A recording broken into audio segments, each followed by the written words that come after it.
할렐루야, 반갑습니다. 오늘 이제 요한계시록 2장 우리 8절로 11절에 나온 서머나교회에 대한 말씀으로 은혜 나누기 원합니다. 우리 자분들과 인사하실 때에 영적인 부요를 추구합시다. 영적인 부요를 추구합시다 라고 인사합시다. 예. 왜 이쪽 분단에 아무도 인사를 안 하고 있어요? 예. 자, 자분들과 함께 인사하세요. 예, 말씀으로 영적인 부요를 추구합시다. 아멘. 예, 하나님의 말씀 오늘 서문학교회를 통해서 우리가 이 세상의 부요를 추구하는 자들이 아니라 영적인 부요, 하나님으로부터 주시는 이런 영적인 부를 우리가 추구하는 자들이 되어야 할 줄로 믿습니다. 20세기의 최고의 강해 설계자로 유명한 마틴 로이드 존스 목사님이 그의 쓴 책 영광스러운 교회와 아름다운 종말이라는 책에서 이런 말을 했어요. 교회로는 성경의 교리를 다루는 책 중에서 완전히 빠져있는 경우들이 많다. 그러나 교회론이 중대한 것이 아니라면 신약 성경이 교회에 대한 진리에 그처럼 많은 지면을 할애하지 않았을 것이다. 이렇게 역설을 하고 있습니다. 무슨 말인가 하니 교회론이 우리 교회를 바르게 세우는 데 있어서 아주 중요하다라는 말입니다.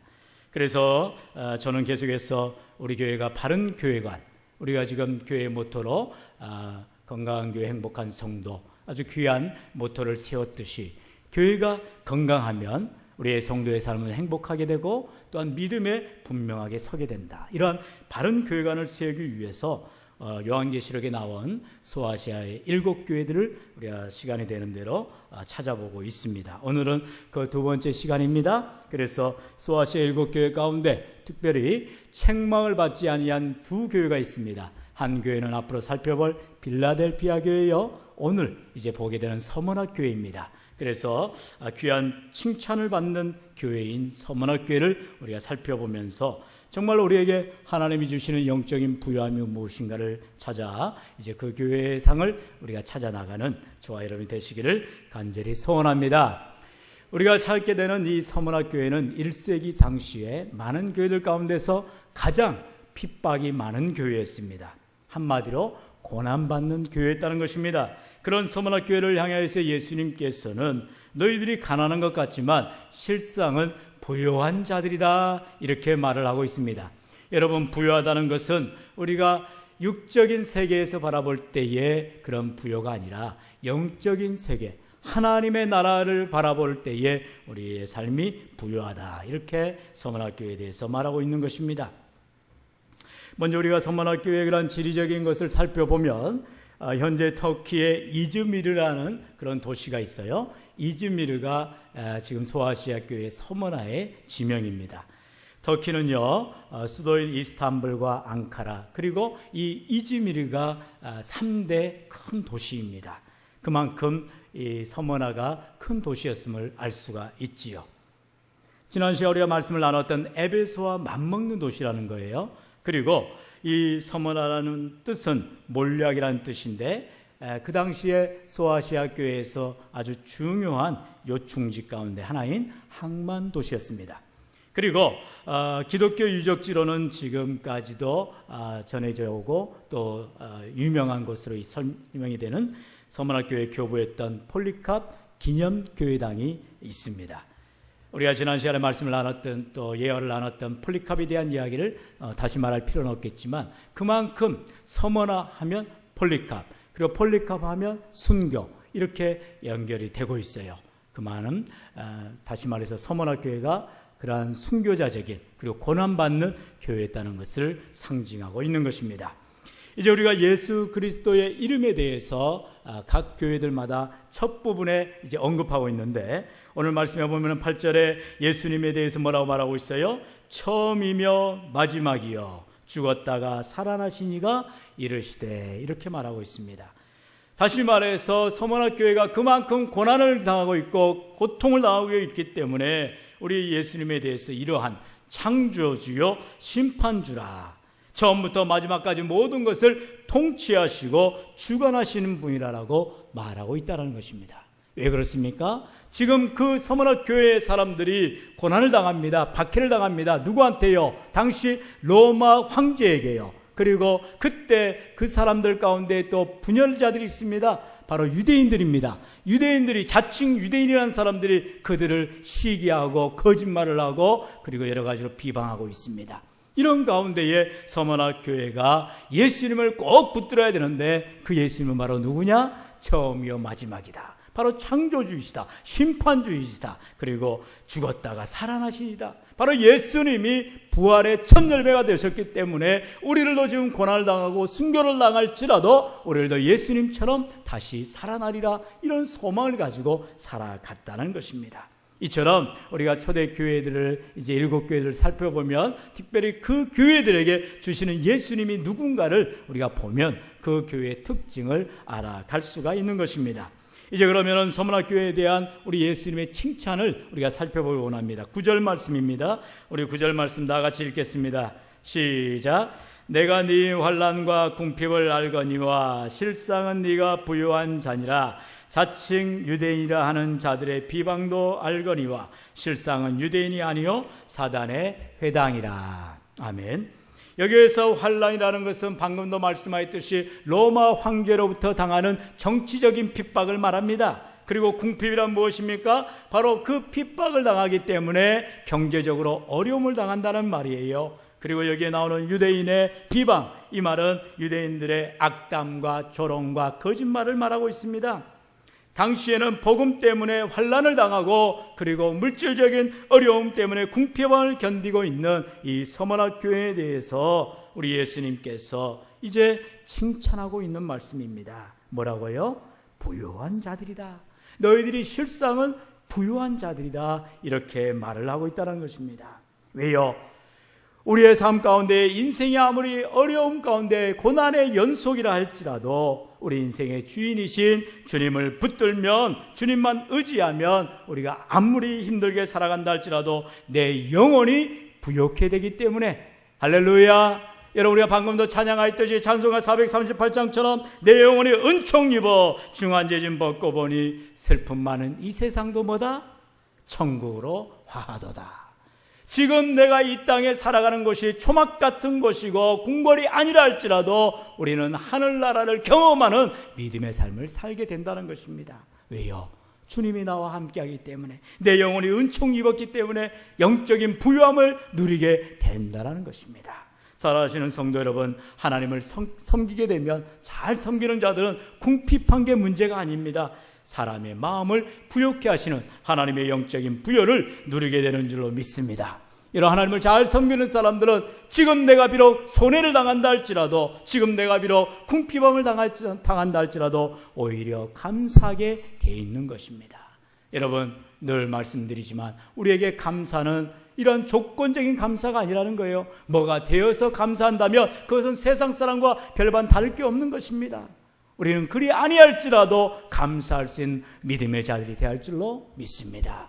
여러분, 하나님을 전적으로 신뢰한다면 어떠한 형편에서도 어떠한 환경에서도 우리는 감사하게 되는 것입니다. 바로 이러한 서머나 교회의 성도들이 이러한 주님의 칭찬을 받게 된 것입니다. 이제 이 서머나 교회에 대해서는 우리 예수님께서 책망할 일이 없어요. 왜요? 고난당하기 때문에. 예수님처럼 고난을 당하고 있다는 것입니다. 박해를 받고 있어요. 심지어 순교의 자리까지 나가고 있어요. 그렇기 때문에 그 서머나 교회에 대해서 책망할 일이 없지요. 오히려 이제 권면을 하게 됩니다. 우리 본문 10절로 11절 말씀 우리 다 같이 한 목소리 읽겠습니다. 시작. 너는 장차 받을 고난을 두려워하지 말라. 볼지어다 마귀가 장차 너희 가운데에서 몇 사람을 옥에 던져 시험을 받게 하리니 너희가 10일 동안 환난을 받으리라. 내가 죽도록 충성하라. 그리하면 내가 생명의 면류관을 네게 주리라. 귀 있는 자는 성령이 교회들에게 하시는 말씀을 들을지어다. 이기는 자는 둘째 사망의 해를 받지 아니하리라. 아멘. 여러분, 이러한 서머나 교회에 대해서 이제 고난받는, 박해받는 이 고통 가운데 있는 서머나 교회에 대해서 예수님께서 권면하고 있습니다. 뭐라고요? 너희들이 지금 고난을 받고 박해를 당하지만 앞으로 장차 더 큰 고난을 받을 것이다. 그러나 두려워하지 말라라는 것입니다. 왜요? 바로 세상과 타협하지 아니하고 하나님의 말씀을 의지하고 나아가면 고난은 당연히 받게 되어 있는다는 것입니다. 여러분, 이런 말이 있습니다. 고난 있는 것이 이상한 것이 아니라 고난이 없는 것이 이상한 것입니다. 크리스찬에게 고난 없는 것이 잘하는 것이 아니라 오히려 고난 있는 것이 잘하는 것이라는 것입니다. 여러분, 교회가 문제가 많은 것이 오히려 은혜라는 것입니다. 교회가 해결할 일들이 많아야 되는 것입니다. 여러분, 우리는 고난을요 뒤집어 보면 오히려 하나님이 주실 축복의 열쇠가 되고 있는 것입니다. 고난받기 때문에 하나님 앞에 매달리게 되는 것이요, 고난이 있기 때문에 하나님 앞에 기도하는 것이요, 고난이 있기 때문에 주님을 의지하며 인내하게 되는 줄로 믿습니다. 여러분, 앞으로 살펴보게 될 라오디게아 교회 같은 경우는 영적으로 그들은 이제 태만해졌어요. 게을러졌어요. 문제가 없어요. 그러니까 결국은 주님을 떠나더라는 것입니다. 하나님 앞에 많은 책망을 받게 됩니다. 여러분, 오늘 우리의 삶 가운데서 마찬가지입니다. 우리 교회에 여러 가지 문제들이 있습니다. 해결할 일들이 있습니다. 이래서 우리는 은혜가 되는 것입니다. 기도하게 되는 것입니다. 문제를 어떻게든 주님 앞에 맡겨서 우리 문제를 해결해 달라고 기도하며 나아가는 것입니다. 그럴 때에 오늘 말씀처럼 장차 받을 고난을 두려워하지 말라라는 우리 예수님의 권면을 우리가 기억해야 할 줄로 믿습니다. 왜 두려워하지 말아야 됩니까? 이제 우리가 마귀가 장차 너희 가운데서 몇 사람을 옥에 던져 시험을 받게 한다는 것입니다. 다시 말하면 우리의 고난에 대해서 인내하지 못하게 한다는 것입니다. 옥에 던져서 시험 받게 되면 어떻게 돼요? 이제는 그 고난에 지쳐가지고 이제는 변절될 수도 있다는 것입니다. 그러나 끝까지 믿음을 저버리지 않도록 예수님을 섬기지 말고 황제를 섬기라는 이런 유혹 앞에서도 굴하지 말라는 것입니다. 여러분, 오늘날 우리의 삶 가운데는 이러한 박해나 고난이나 시험은 사실 없지요. 우리나라는 종교의 자유가 있는 나라입니다. 그리고 기독교가 얼마나 급성장을 했습니까? 그래서 예수 믿는 것이 문제될 게 없어요.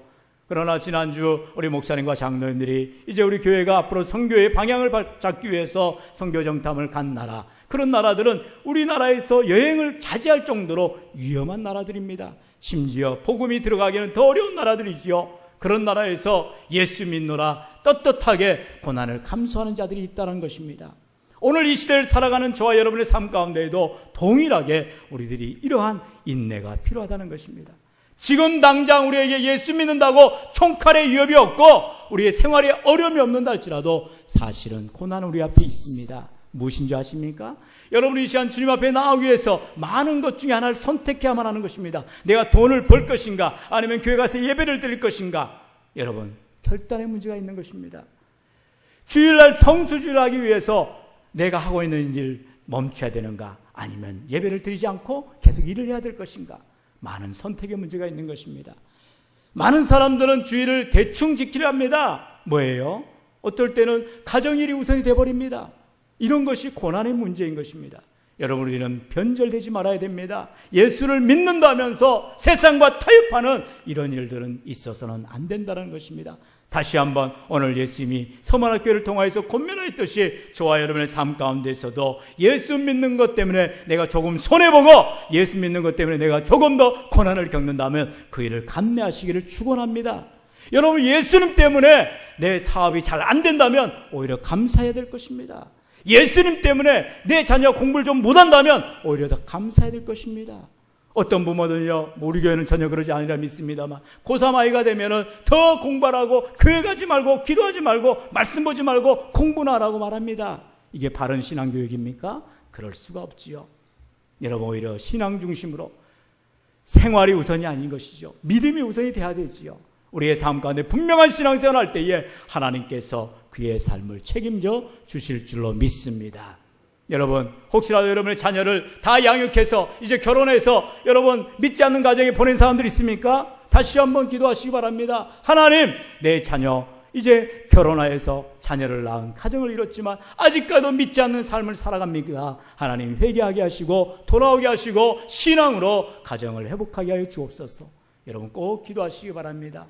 여러분, 믿음으로 가정을 이루어야만 합니다. 그렇지 아니할 때는 세상에 여러 가지 어려움이 올 수밖에 없는 것입니다. 그러므로 오늘 말씀처럼 서문학교회에 이제 장차당할 고난에 대해서 두려워하지 말고 믿음으로 인내하며 환난을 받지만 나아가라, 그렇게 말하고 있습니다. 특별히 우리가 잘 아는 말씀, 바로 내가 죽도록 충성하라. 그리하면 내가 생명의 관을 네게 주리라 말씀하고 있어요. 그런데요, 이 말씀도 우리가 말씀을 그대로 이해하면 돼요. 이것을 사람의 생각을 집어넣어가지고 야, 죽도록 충성하라, 아이고 충성도 어렵네, 이렇게 받아들이면 안 되는 거예요. 이 말씀의 뜻은 죽을 수 있는 정도까지, 죽을지라도 충성하라는 말이에요. 다시 말하면 내가 정말로 죽음에 이를지라도 끝까지 믿음을 버리지 않겠습니다. 이게 충성의 모습이라는 것입니다. 충성, 말 그대로 믿음으로 끝까지 나아가라는 것입니다. 여러분, 서문학교회는 이제 앞으로 장차 고난을 받게 되고 환난을 받게 되고 여러 가지 많은 어려움들이 있지만 내가 죽을지라도 열심을 다하여 주님을 섬기겠습니다. 이러한 충성된 모습을 갖게 되었다는 것입니다. 여러분, 그러므로 환난 가운데서도 우리의 신앙을 지키는 것이 충성이요, 굴하거나 포기하거나 부인하는 것은 불순종하는 것입니다. 불충성하는 것입니다. 그러므로 살아가시는 성도 여러분, 오늘 이 말씀에 의지하여서 우리가 참으로 죽도록 충성하라는 것은 다른 게 아니라 바로 하나님의 말씀을 의지해서 끝까지 믿음을 잃지 않고 순종하며 나아가는 것인 줄로 믿으시길 바랍니다. 여러분, 우리는 죽도록 충성해야만 합니다. 왜 그렇습니까? 그것은 바로 생명의 면류관을 받기 위해서인 것입니다. 우리 하나님이, 우리 예수님이 약속하셨지 않습니까? 죽도록 충성할 때에, 그리할 때에 생명의 면류관을 네게 주리라. 또한 마지막 11절 본문에는 뭐라 말했습니까? 이기는 자에게 둘째 사망의 해를 받지 아니하리라 약속하고 있습니다. 끝까지 인내하는 자, 믿음으로 끝까지 순종하며 나아가는 자, 이기는 자에게 하나님이 우리에게 복을 주신다 말씀하십니다. 살아계신 성도 여러분, 말씀을 맺겠습니다. 우리 주님은 죽기까지 신앙을 지키고 환난과 박해를 이긴 사람에게 생명의 면류관을 주시겠다라고 약속하십니다. 말씀 그대로 우리가 순종하며 끝까지 내 생명 다하는 날까지 하나님 말씀대로 충성할 때에 하나님께서 우리에게 놀라운 하늘에서 주실 상급을 기대하시고 오늘도 우리가 고난을 감당하며 이 세상을 이겨나가는 영적인 부요한 자들 다 되시기를 주의 이름으로 축원합니다. 우리 시간 기도합니다. 하나님 아버지는